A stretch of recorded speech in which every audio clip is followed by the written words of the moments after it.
Okay, honey. So today, in today's video, we're doing biscuits, a Southern favorite, a Southern classic. So Governor Roy Cooper, he shut our state down. On Friday, he said, honey, come Monday, y'all can't go out and do the things you was trying to do. You can't, don't get out with your church folks and raise a ruckus out there at the church. So, and you know they done closed the Belks down, the Belk store. So how in the world am I supposed to get my Easter dress and my bonnet? I'm out here in the closet getting last year's fashions. But at least we just got internet church. We ain't even really got to show up so people can't see the clothes we done wore last Easter. So today I got a message from my friend, and she said, help me make biscuits. So I said, okay. So I went to the Food Line store, and you know, Lord bless them at the Food Line store.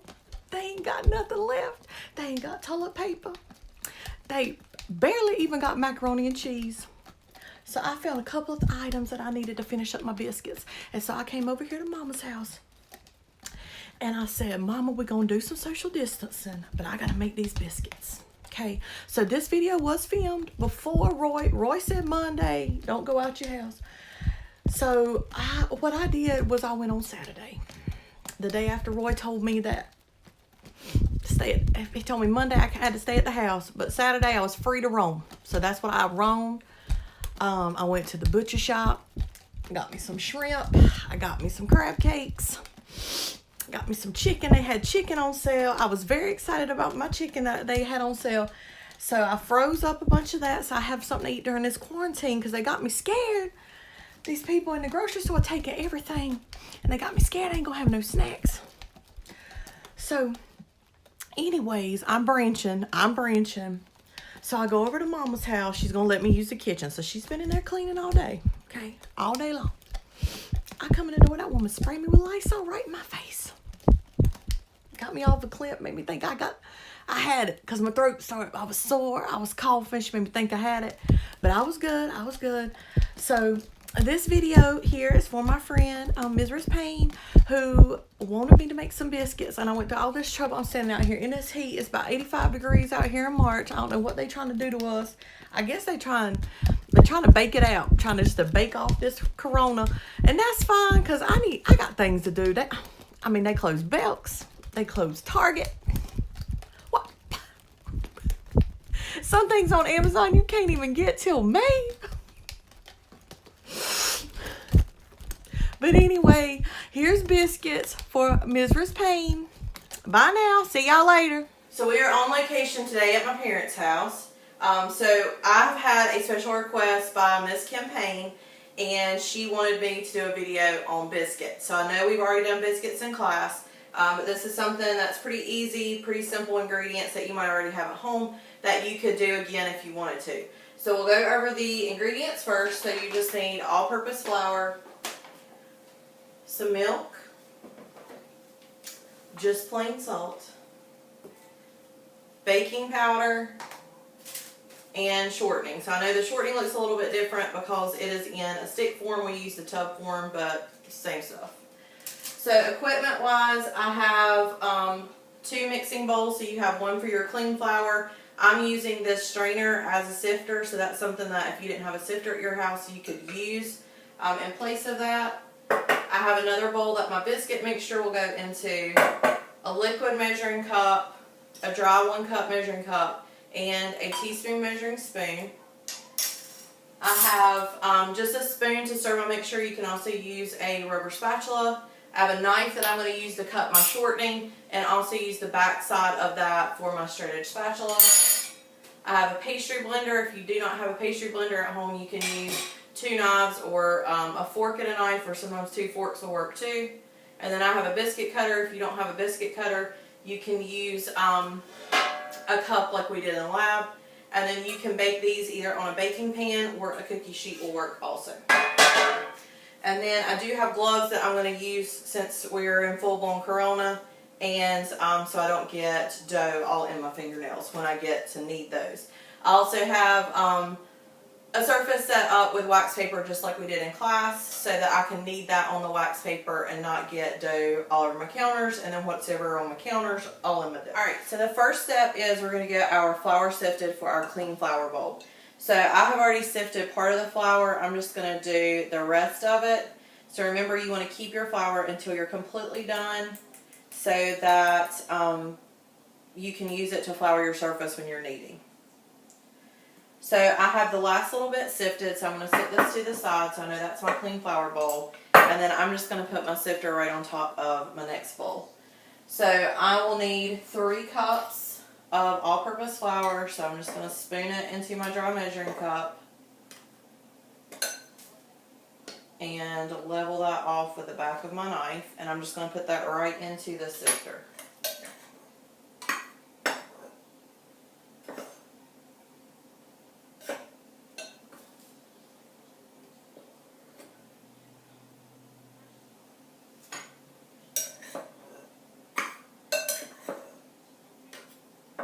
So I want to make sure that I'm spooning this in so that I don't smash it down and pretty much undo everything I did by sifting it, by adding the air to it and taking the lumps out.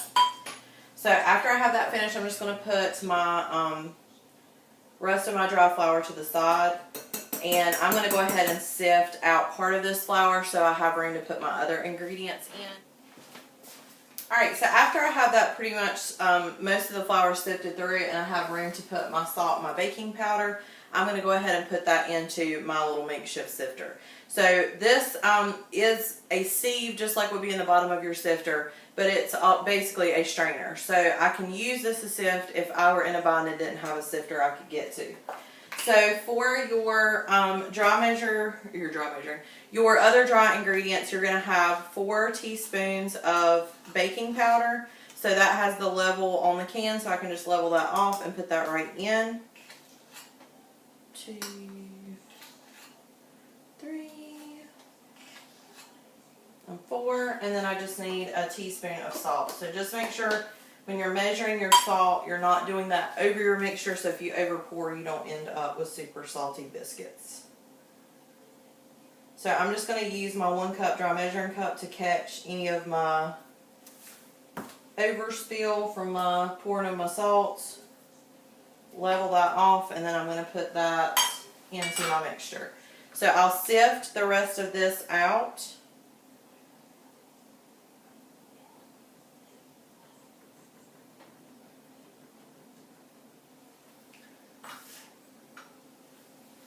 Where's my spoon? And then I'm just going to stir this around just for good measure.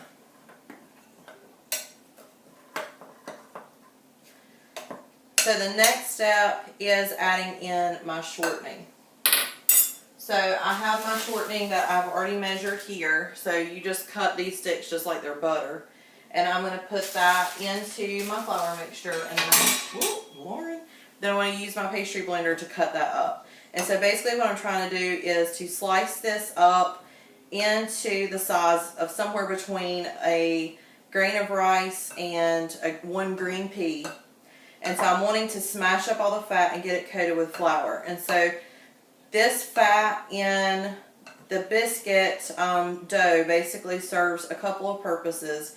One is that it helps it not stick to the pan when we're baking it. And it also helps our biscuits to create flaky layers. So that's what kind of helps our biscuit to break apart into the layers. So I'm going to keep kind of smashing that up. I want to kind of check it and then clean off my pastry blender after I have cut this in for a little bit, just to kind of check what's going on. You don't want to overdo this because basically it will mush all the fat back together and it will almost create its own dough without having the milk. So it's going to be hard for the milk to mix in if it's already kind of like a Play-Doh consistency.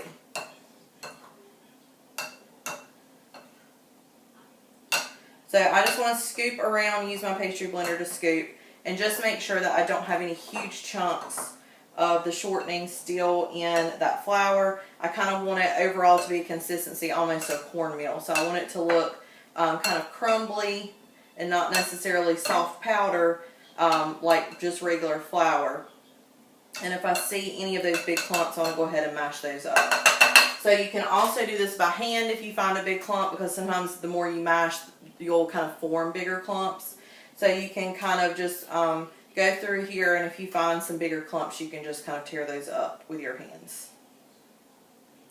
So after you have that pretty much where you want it, the consistency that you want, something that's a little crumbly, we're going to make a well in the center. So I'm just going to make a hole in the center of my dry mix, and I'm going to pour in my milk. So I have a cup of milk here. And so after I get that in, I'm just going to stir this in basically to combine my liquid and my dry ingredients. So this is going to be really sticky and ooey gooey, and we'll add a little bit more flour to that when we're ready to turn that out onto our board and knead our dough. So I basically here just want to, I'm kind of just folding this over as opposed to just stirring and mixing, because I don't want to overmix my gluten and make tough biscuits. So I'm basically just flipping it over until all of my dry ingredients are incorporated with the milk. Alright, so I have my wax paper set up to roll my dough out onto. I'm going to put on gloves just to keep dough from getting all in my fingernails and fingernail gunk from getting all in my dough. So I have my bowl of dough here, and then I have my clean flour bowl here. So I know that there's no other extra baking powder, salt, anything like that in my clean flour bowl. So I'm just going to dust some over onto my wax paper, and then I'm just going to dump this ball of dough out. So I want to get as much as I can out of my bowl.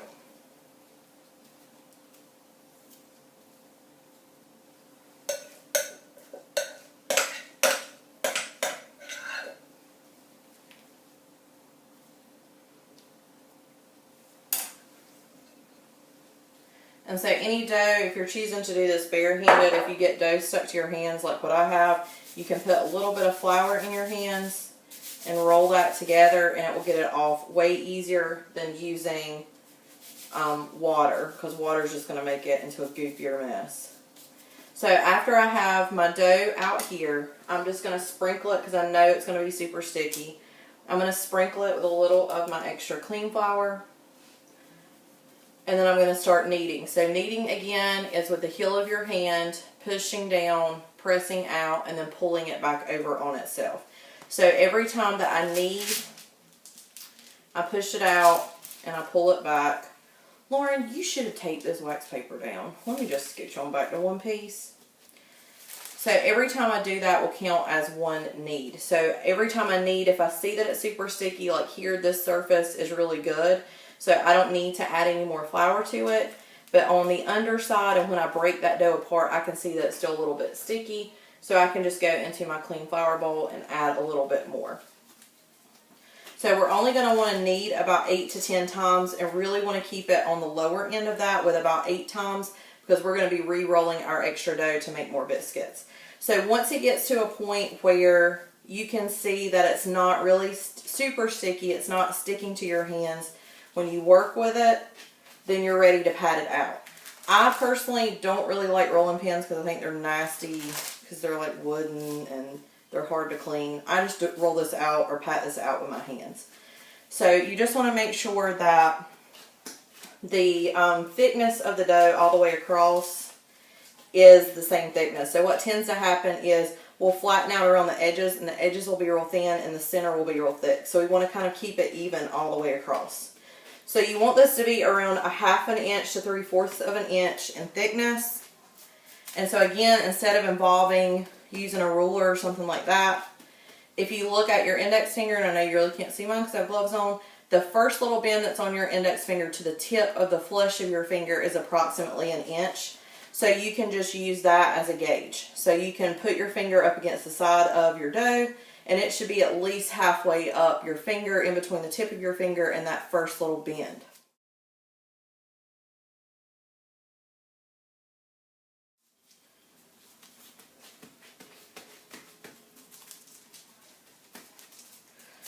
So the edges here where I've kind of gotten a little too thin, I'm just going to push those back up.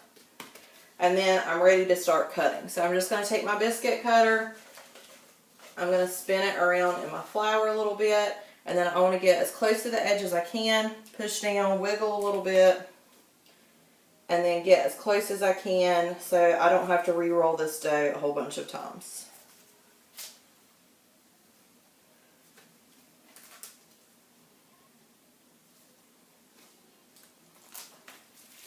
So after I have those cut, I can just remove those and I can go ahead and put those on my baking pan.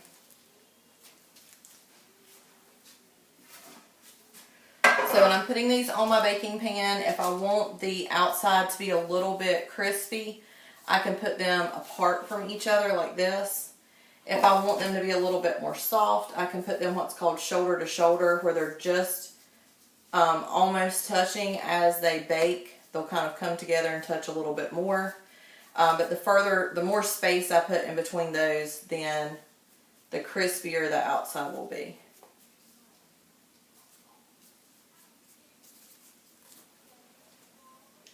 Okay, we'll try to get one more out of this. Alright, so I'm just going to take my dough scraps that's left over. I'm just going to roll those back into a ball really quick. And then flatten those back out. So same thing, just trying to keep it even all the way across.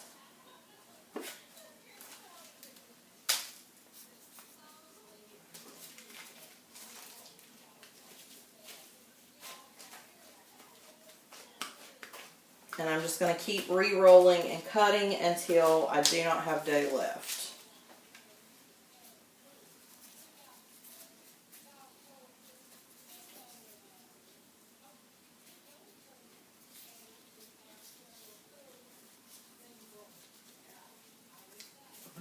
Room on this pan. Alright, so my last one will probably just be enough for a biscuit. So I can kind of shape that myself instead of using the cutter. I can just kind of use the cutter as a guide.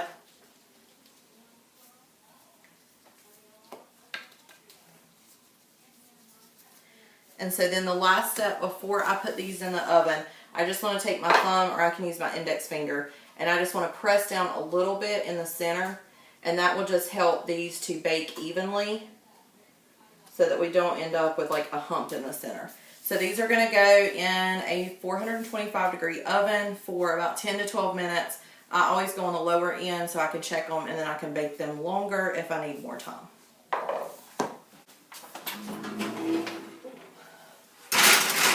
So I'll put these in and then set the timer for 10 minutes. Alexa, start a timer for 10 minutes. 10 minutes, starting now. She's really here this time.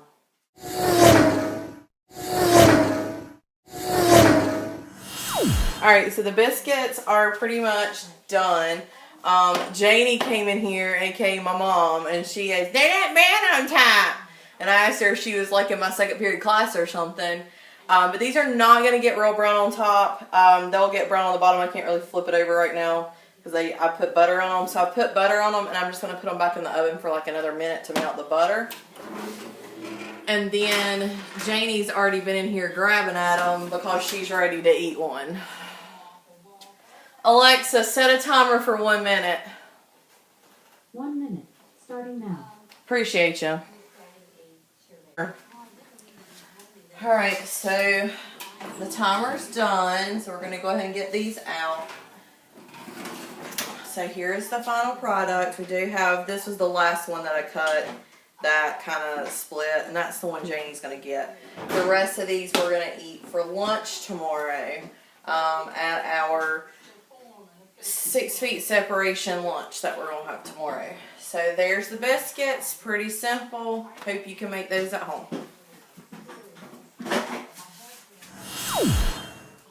How's it taste? Tasty. Are you impressed with my skills? Yes.